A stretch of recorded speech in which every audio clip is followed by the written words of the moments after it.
Quero convidar os irmãos a abrirem as suas Bíblias comigo na carta que Paulo escreveu aos crentes lá de Filipos, capítulo 1. Eu quero ler do verso 27 ao verso 30. Do 27 ao verso 30. Uma leitura rápida.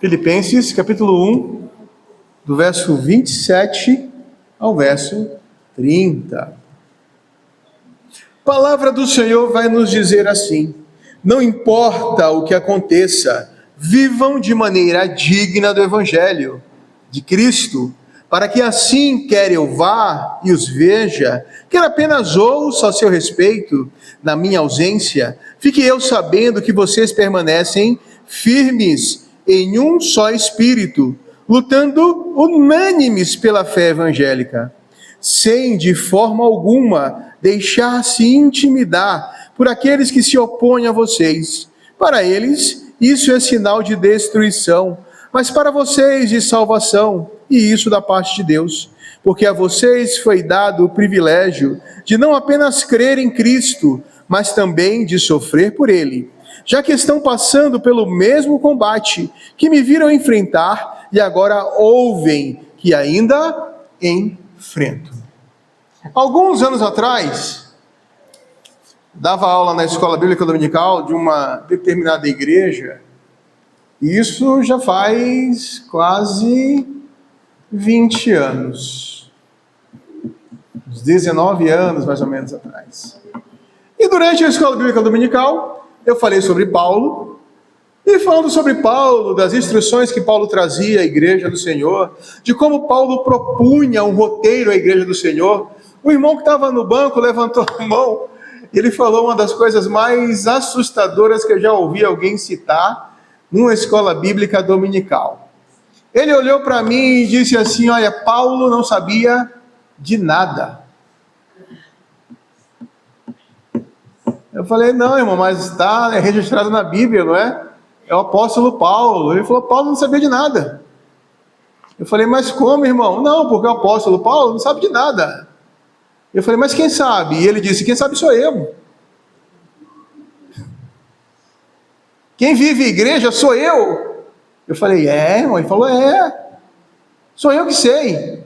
Paulo não sabe de nada. Eu falei: Eu penso completamente diferente dele, irmãos. Do meu ponto de vista, se tivesse a oportunidade de consultar alguém sobre igreja, para mim a pessoa a ser consultada seria o apóstolo Paulo. Parto desse pressuposto. E vou dizer aos irmãos por quê. Quando nós paramos para pensar acerca da vida cristã, da vida de maneira geral, temos que levar em conta, irmãos, que o que nós buscamos são referências. Quer ver? Quando você começa a dirigir, se aventurar a dirigir em rodovia, aqueles irmãos que são experientes de rodovia vão concordar comigo, você busca pontos de referência. Normalmente, no princípio, você faz viagens curtas e as placas lhes são suficientes. Saída no quilômetro tal, entrada no quilômetro a 200 metros, saída. Você segue as placas. Quando a viagem começa a se tornar mais longa, você precisa de referências mais profundas, referências mais amplas. Eu sou do tempo que viajar de carro implicava você ter nas mãos o famigerado guia 4 rodas. Rafael também não é tão novo. Eu lembro que eu comprava os meus guias 4 rodas normalmente em sebo, que era mais baratinho. Passava e tinha ali na cestinha, né? Guia 4 rodas de 2, 3 anos atrás, né? Você fez isso também? Em sebo? Aí, tá vendo? Não sou eu, sou. E aí você pegava o guia 4 rodas, abria, via o mapa, criava a referência e você se deslocava até o local. Com o passar dos anos, a tecnologia evoluiu, não é? E aí tínhamos lá o GPS GPS, aparelho digital, que em tempo real vai te apontando o caminho. Mas já parou para pensar que alguém precisou, em determinado momento, criar os pontos de referência? Não surgiu do nada.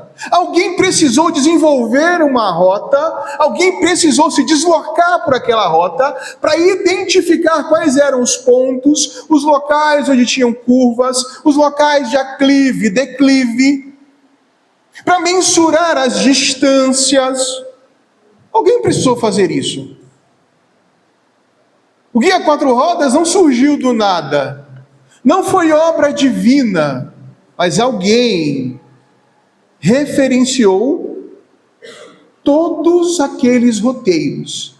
Algumas pessoas se empenharam no trabalho de coletar todas aquelas informações que nos referenciam a rota. É muito legal, hoje em dia você entra no Google, não é? E aí tem a oportunidade de ver a fotografia de uma rua. Impressionante, né? Só que aquelas fotografias não surgiram do nada. Foi necessário que alguém, então, desenvolvesse a ideia e levasse a proposta de fotografar as ruas e apresentar as ruas para nós. Da mesma forma, a vida cristã. Como referenciamos a nossa vida? No que você estabelece o esteio para a sua vida? Quem é a referência para a sua caminhada, para a sua jornada cristã? Quem te propõe o roteiro? Ou você é autossuficiente? Acho interessante porque algumas pessoas acham que aprendem isso sozinhas, não é? Que conseguem desenvolver esse roteiro, essa capacidade de vida cristã, de relacionamento com o Pai, de maneira autônoma. Impressionante isso. Eu sou daqueles que precisam de referência. Referência que eu digo são os roteiros estabelecidos, são os pontos que servem para mim como rota estabelecida para que eu desenvolva uma vida cristã que seja agradável ao Senhor. Paulo escreve mais um trecho, mais uma carta para uma igreja como a nossa. Igreja onde homens e mulheres precisam de referência, precisam de rota, precisam de direcionamento para caminharem em direção ao Pai. Paulo estabelece limites, Paulo mostra os declives da vida cristã, Paulo mostra os pontos de perigo e estabelece um roteiro seguro para todo aquele que deseja viver de forma piedosa. Quando o assunto é vida cristã, é relacionamento cristão com o Pai. Essa carta Paulo escreve da prisão, é mais uma carta da prisão. Enquanto estava encarcerado, Paulo escrevia cartas, consolando, exortando, instruindo os irmãos, fortalecendo os irmãos na fé. A uma igreja como a nossa, Paulo diz: não importa o que aconteça, vivam de maneira digna do Evangelho de Cristo, para assim, quer eu vá e os veja, quer apenas ouça a respeito, na minha ausência, fique eu sabendo que vocês permanecem firmes em um só espírito, lutando unânimes pela fé evangélica. Paulo começa trazendo instrução clara, objetiva, direta. Paulo começa propondo referências. E Paulo diz: não importa o que aconteça. Nós somos, irmãos, de forma quase que plena, quase que de maneira total, circunstanciais. Circunstanciais. Se eu estou chateado, parece que a minha chateação, seja com quem for, ela se amplia até alcançar o ponto de eu, de alguma forma, culpar a Deus ou criar com Deus uma barreira. Para pensar se não é assim. Raramente alguém se chateia na segunda-feira às 7 da manhã, não é?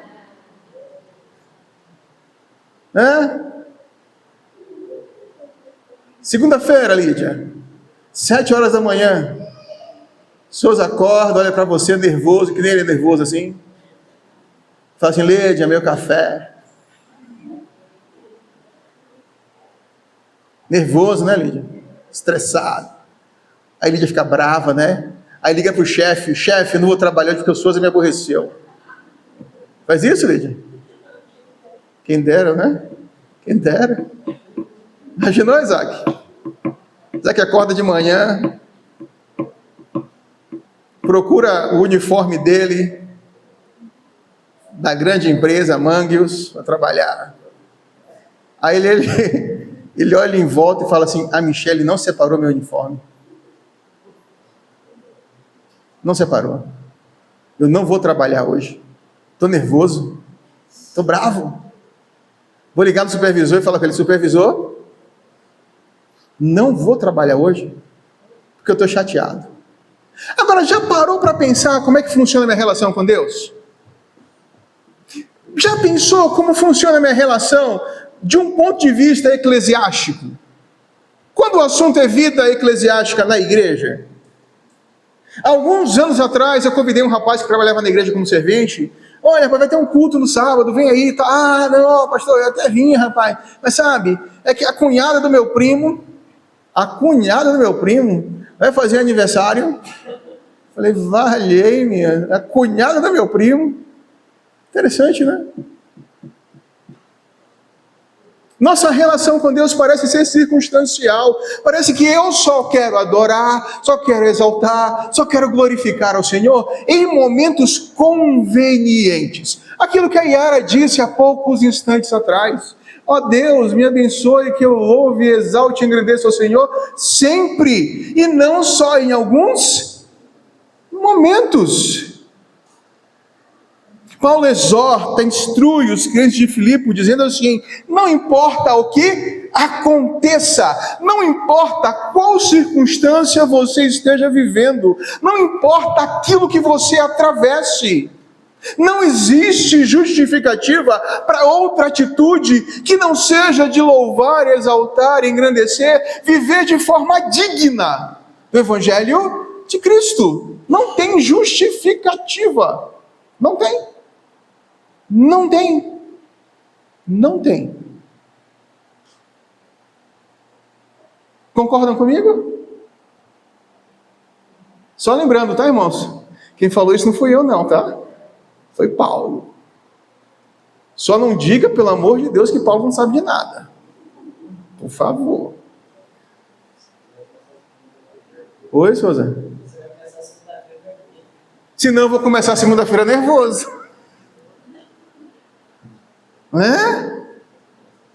Quem falou isso? Foi o apóstolo Paulo. Perceberam que eu só estou repetindo o que Paulo disse?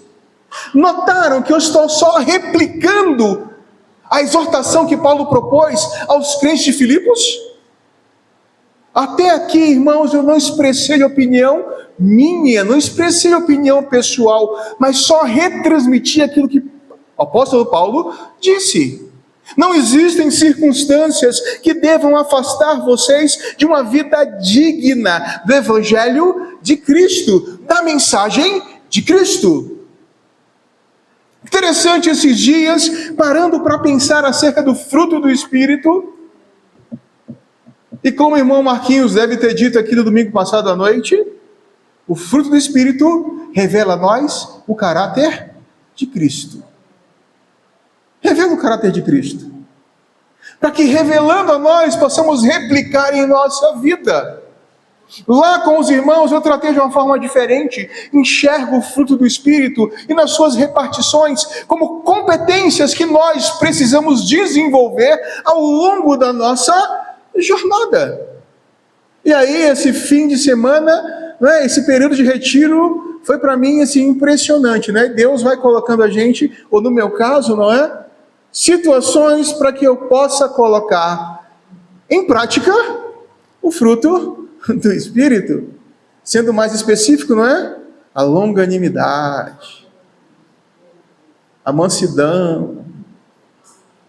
E eu passo a contar nesse momento aos irmãos algumas das situações vividas. Eu nunca vi isso acontecer, irmãos. Sinceramente. Nunca vi. Uma das noites que eu estou saindo de lá, não é? Abençoado por Deus, pela mensagem, pelo dia, não é? Pelo momento de diversões. E eu venho na estrada de terra devagarinho, não é? Coloco meu carro de lado ali, vem um carro descendo rápido. E eu parei porque eu já estava meio... Esperei, não é? Aí encostei. Normalmente eu cumprimento para quem mora na roça. Como é que é, irmão Kleber? Eu abri o vidro, né, irmão Antônio? Tarde. Você nem entende o que é esse direito, né? Mas... E aí eu abri o vidro, né? Esperando receber o cumprimento. E a pessoa olhou para mim e falou assim: baixa o farol, hein? Falei: valeu-me, Jesus. Guarda, Pai. Guarda a mim, não é? Olha o fruto do Espírito, olha a competência. Né, irmão Denilson? Na roça, noite. E sabe o que é o pior de tudo? É que o farol estava baixo. O farol estava baixo. Mas eu fiz o quê? Respirei, falei: ó Deus, me abençoa, Pai. Dá força a esse teu servo. Eu falei: tá baixo o farol, né? Tudo bem! Ele foi, seguiu, eu segui meu caminho, fui embora. No dia seguinte, veio entrando de novo ali naquela situação, viu o meu carro. Não sei, irmãos, não sei o que aconteceu. Eu sei que quando eu percebi, eu estava preso no mata-burro. Interessante, estava eu, a irmã Keila, a irmã Kelly, a irmã Cida. E o carro ficou pendurado de um lado, né? Um lado alto, outro lado baixo, o pneu um buraco. E as irmãs desceram, né? Todos os préstimos, sabe? Não, se puxar aqui, se puxar ali. Eu falei: meu Deus do céu, agora encheu de engenheira do meu lado aqui, ué. Engenheira aqui, só tem... Meu irmão, pelo amor de Deus, desce lá. Eu falei: Deus, ó Pai, a mansidão, a longanimidade. Tentei eu puxar o carro, falei: mas quem disse que vai para algum lugar? E eu encostei ali, as irmãs desceram, né? Davam, acho que 1,5 km, 1,6 km. Elas desceram, pedra, né? E eu falei: vai demorar. Encostei no carro, tentei mais uma vez, tentar levantar, tentar puxar. Falei: não vai não. Vou encostar no carro, né? Passar no rosto aquela peroba, porque caí no mata-burro, né, Siléia? Vergonha imensa. Logo no mata-burro. Mas eu olho para trás e Deus envia 2 anjos. Um preto e um branco. Eu falei: irmãos, eu estou preso aqui, caí. O que aconteceu, pastor? Eu expliquei, falei. Aí ele: não, pera um pouquinho, vamos tirar o carro daqui e tal, né? Não demorou, acho que 30 segundos, eu estava fora do mata-burro. Aí eu cumprimentei um, o outro eu não cumprimentei porque...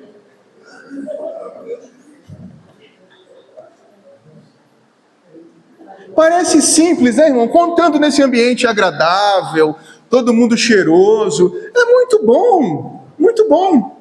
É tudo muito interessante.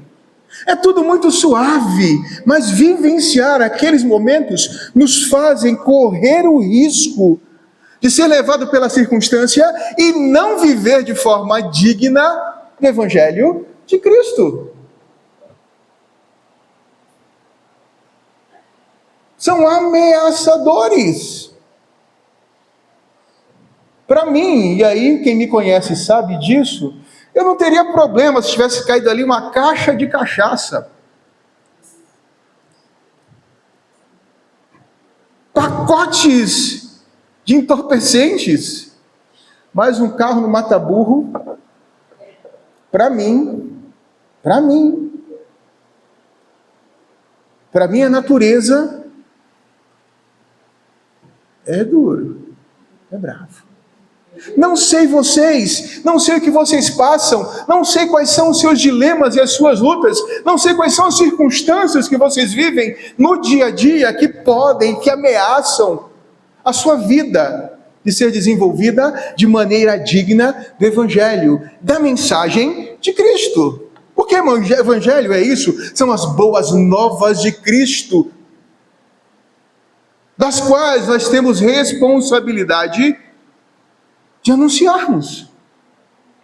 As nossas ações, as nossas atitudes, as nossas palavras, as nossas condutas, elas servem sim para testemunhar de Cristo, quando são alinhadas com uma vida digna da sua mensagem. Primeiro aspecto, irmãos, que para mim é muito interessante, na mensagem proposta por Paulo a uma igreja como a nossa, lá de Filipos, é que nós precisamos desenvolver uma vida digna do Evangelho, apesar das circunstâncias, apesar dos eventos, apesar do momento, apesar das chateações, aborrecimentos, do medo, da angústia. Recai sobre nós a responsabilidade de viver dessa forma. E Paulo continua e diz assim: para que assim, quer eu vá e os veja, quer apenas ouça a seu respeito na minha ausência, fique eu sabendo que vocês permanecem firmes.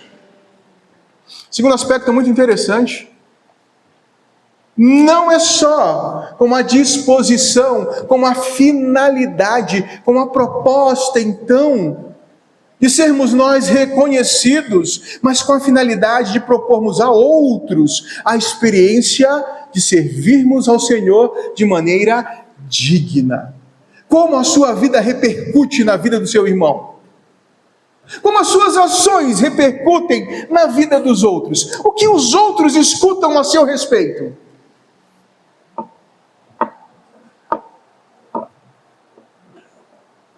Eu acho interessante que falam acerca de mim, não é? Pastor Pablo é bravo. Pastor Pablo tem a cara feia. Eu sei. Não é, Chiquita?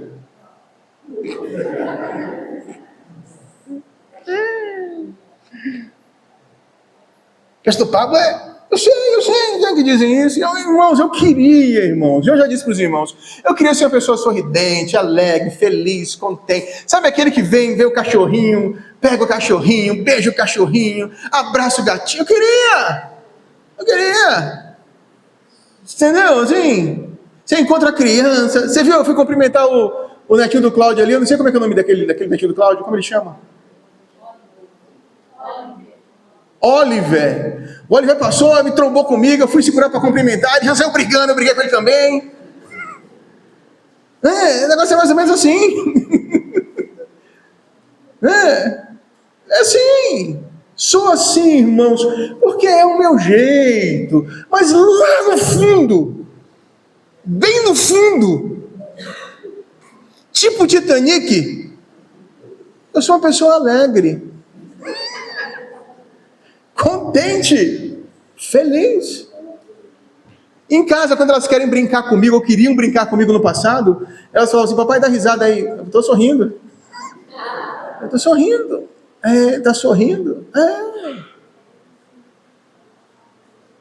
Eu sei que dizem isso acerca de mim. Irmãos, me preocuparia se aquilo que dissessem acerca de mim apontassem para uma pessoa que não vive de forma digna do Evangelho de Cristo.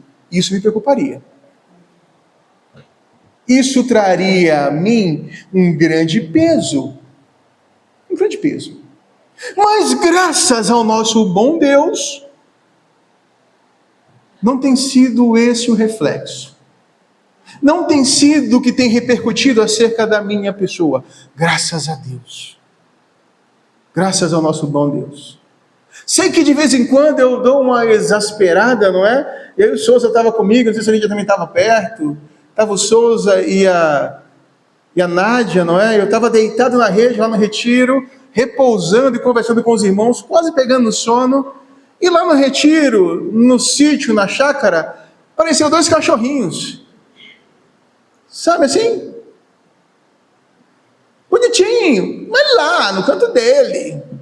Né? Abraçando a Lídia. Lídia disse que era filho dela, não é? Délio do Souza. Chamou de filho, vem aqui meu filho. Lá, eu estava deitadinho na rede e tal, e aquele cachorrinho foi arteiramente, subiu na rede, abraçou a minha cabeça Mas ele deu uma lambida na minha orelha.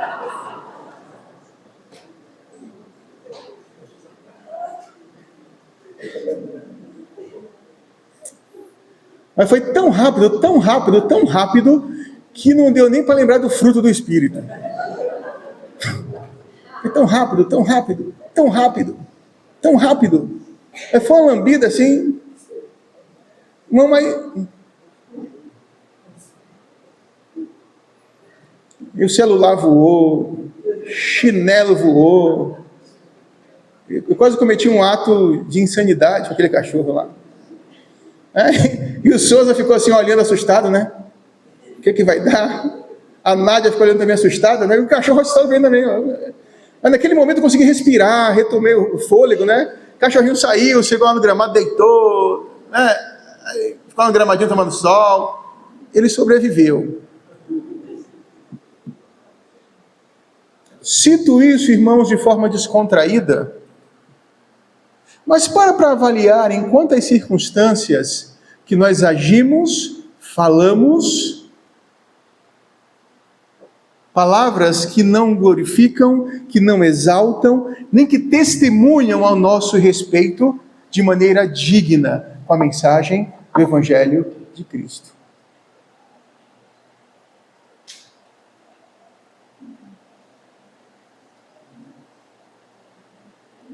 Eu não sei, não é? Eu não sei quantos têm essa oportunidade. Eu tenho uma grata oportunidade de pastorear pessoas que são do meu convívio há 20 anos, né? No caso da Rose e do Nelson.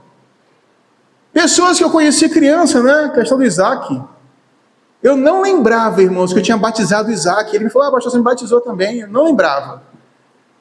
Discipulei, batizei, casamos o Isaac. Tem quanto tempo de casado, Isaac, Michele? Faz 4 esse ano? Passa rápido, hein? Já 4 anos de casados, né? É ano que vem? 5. De acordo com as conversas, a partir do 5º ano, vem os herdeiros, né? Foi isso, não foi? Ou mudou? Amém, né? Muito provavelmente, se aqui eu estiver, não é? Serei eu apresentar os filhos deles. Aí para pensar, irmãos. Há uns dias eu perguntei para o Isaac, eu mudei de lá para cá. Ele falou, não, ficou mais macio, está mais brando. Amém. Está melhor, está mais tranquilo, está mais calmo. Amém, amém, amém, amém. Agora faça uma avaliação própria. Uma avaliação pessoal. Deixem de me avaliar e avaliem você. O que falam acerca de você? Aí você fala assim, estou pouco me importando com o que falam de mim. Sim, tem que se importar. Porque o testemunho que você dá implica em testificar o tipo de mensagem que você ouviu, o tipo de Senhor a quem você serve, o tipo de mensagem que você transmite. É do Cristo morto e ressurreto? É daquele que pagou o preço por você? É as boas novas de Cristo, que morreu em substituição a nós, levando sobre si o nosso pecado, para nos dar a oportunidade de termos essa relação com o Pai? Se sim, amém, irmãos. Amém. Amém. Paulo falava com aqueles irmãos que eles deveriam viver de forma digna, porque mesmo se ele não os encontrasse, o que eles queriam ouvir é que eles continuavam firmes, que eles continuavam a caminhar com passos firmes. Paulo continua e diz assim, fique eu sabendo que vocês permanecem firmes em um só Espírito. Lembrem-se, a vida de forma digna do Evangelho, ela é vivida apesar das circunstâncias. Ela é vivida porque a proposta é testemunhar com a minha vida, com as minhas palavras. A proposta de Paulo também é que nós possamos permanecer num só Espírito. Lembra quando pregamos o Evangelho de João? E aí, se não me falha a memória, no passado, quando Jesus ora por si, ora pelos seus discípulos e ora pelos que crerão. Quando ele ora pelos seus discípulos do momento e pelos que crerão, Jesus ora pela comunhão que eles deveriam ter. Irmãos, se comunhão fosse algo simples, fácil, Jesus oraria por isso? Não é, irmãos. Não é fácil. Se fosse algo simples, comum, natural, Paulo estaria exortando para que a vida deles fosse uma vida digna do Evangelho, para que eles escutassem, ou para que ele escutasse acerca deles um bom testemunho, e um testemunho de que eles mantinham a fé no mesmo Espírito, mantinham comunhão, continuavam participativos, porque a proposta da igreja de Cristo, irmãos, é essa. Para pensar que Deus nos deu a grata oportunidade, Deus nos deu o privilégio de chamarmos pessoas que nós não conhecíamos de irmãos, porque elas creem na mesma mensagem que nós cremos. Mensagem onde um homem caído é redimido pelo sangue de Cristo. Oportunidade de juntos aqui louvarmos ao Senhor, exaltarmos ao Senhor, engrandecermos ao Senhor com as nossas vozes, com a nossa vida, com a nossa presença. Eu acho impressionante, né, os meninos do Cláudio ali. Quando eu falo meninos, eu coloco o Lucas, coloco o Davi, coloco o Oliver, coloco o Miguel. Esqueci de alguém, Cláudio? Murilo? Murilo! Não está aí hoje não, Cláudio? Não veio não? O Murilo. E os meninos só cumprimentando, já viu? O Oliver é bem invocado para cumprimentar, né? Ele chegou ali, olhou para o Claudinho, você viu, Claudinho? Ele não queria cumprimentar o Claudinho, não. Ele queria pular e cumprimentar a Lu, mas ele não queria cumprimentar o Claudinho. Mas são o quê? Para imaginar, irmãos, nós, como servos do Senhor, como membros do mesmo corpo, precisamos estimular, incentivar esses meninos, para que eles cresçam, entendendo que a igreja não é lugar onde ele vai ser reprimido, mas vai ser abraçado. Parece, não é? Eu vejo assim, eles saem na disposição para cumprimentar, né? E cumprimenta um, cumprimenta o outro, e vai cumprimentando. Muito interessante isso. Parece uma proposta simples, mas é assim que as coisas começam. Quando eu conheci o Isaac em 2010, 2009, 10, né, Isaac? 16 anos atrás, Isaac também era um pequeno menino. Oi? Ele foi cabeludo, né? Ele é cabeludo. Já que ele falou, vou contar. Acreditem se quiser, irmãos. Acredite se quiser. Isaac tinha topete. Lembra do topete? Tinha topete. Topete mesmo, aquele topete. E aí o Isaac dirigia culto, lembra? Ele cantava no louvor, já pequeno, né? 14 anos. 12 anos. 2010, você nasceu em que ano? 12 anos cantava no louvor, junto com a irmã Jeane, com a tia Jeane, né? Samuel tocando, sabe o Samuelzinho, irmão dele? O violão era maior do que o Samuel 2 vezes. Samuel tocando, ele ia para os grupos de comunhão comigo, passava, pegava ele ali, vamos, ele ia comigo, foi para alguns comigo. E para mim não era trabalho, não era dificuldade, era incentivar, estimular, propor isso. Para quê? Para que possamos caminhar no mesmo espírito. Irmãos, a vida já é tão complicada, a vida já é tão difícil, o diabo já luta, por que não caminharmos no mesmo espírito? A proposta é fazer o nome de Cristo glorificado e exaltado. Que o Senhor cresça e eu diminua.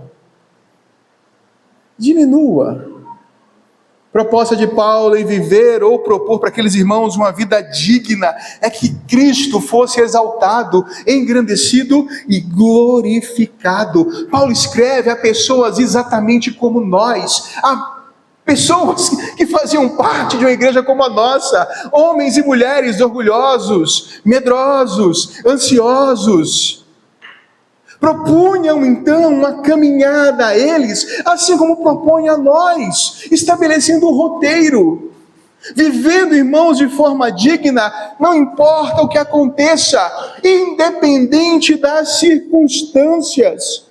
Vivendo de forma digna para que a nossa vida possa servir de bom testemunho àqueles que estão à nossa volta. Vivendo de forma digna para que o Evangelho de Cristo, então, seja visto em nós numa caminhada de comunhão, andando no mesmo Espírito, para louvar, exaltar, engrandecer e glorificar ao Senhor. Buscamos aqui, irmãos, referências, mas quais são as nossas referências? Quais são as suas referências? Como você tem caminhado? Em que direção você tem andado? E sigo para a parte final, para nós lermos. Paulo diz no verso 29, porque a vocês foi dado o privilégio, não apenas de crer em Cristo, mas também de sofrer por Ele. E eu vou falar uma coisa para os irmãos. Nosso sofrimento atual é bem diferente daquele que Paulo passava e sofria. Paulo sofria uma perseguição física. Paulo estava preso, encarcerado. Ninguém aqui foi preso por causa do Evangelho. Ninguém foi chicoteado por causa do Evangelho. Ninguém foi conduzido a autoridades para prestar testemunho porque estava pregando o Evangelho. Mas Paulo sofria. E sofria pela escolha que ele fez de servir a Cristo. De seguir o roteiro onde o Senhor deve ser glorificado e exaltado. Porque o privilégio não é apenas de crer, mas como Paulo diz, o privilégio também é de sofrer por Cristo. É de sofrer por Cristo. É de viver, então, caminhando, seguindo o roteiro, com referências estabelecidas, onde o foco principal é a glória, a honra e o louvor do Senhor, mesmo que para isso eu sofra. Concluindo, irmãos, quero ler o verso 30, e Paulo diz: já que estão passando pelo mesmo combate que me viram enfrentar, e agora ouvem que ainda enfrento. Paulo diz: olha a referência proposta, vocês me viram passar, e agora estão enfrentando exatamente o que eu enfrentei. Não é uma luta estranha, mas comum a todos aqueles que querem viver de forma piedosa. E querem viver a vida de forma digna com o Evangelho de Cristo. Que o Senhor nos abençoe. Que sejamos então impactados pela palavra do Senhor. Que sejamos então conduzidos a viver de forma digna com o Evangelho de Cristo. Que sejamos então referência para aqueles que estão distantes do Senhor. Que sejamos então motivo de alegria e de satisfação para aqueles que estão à nossa volta. Que sejamos nós servos obedientes ao Senhor, tementes a Ele e aplicados à sua obra. Que o Senhor nos abençoe, que o Senhor nos dirija, que o Senhor nos conduza. Amém?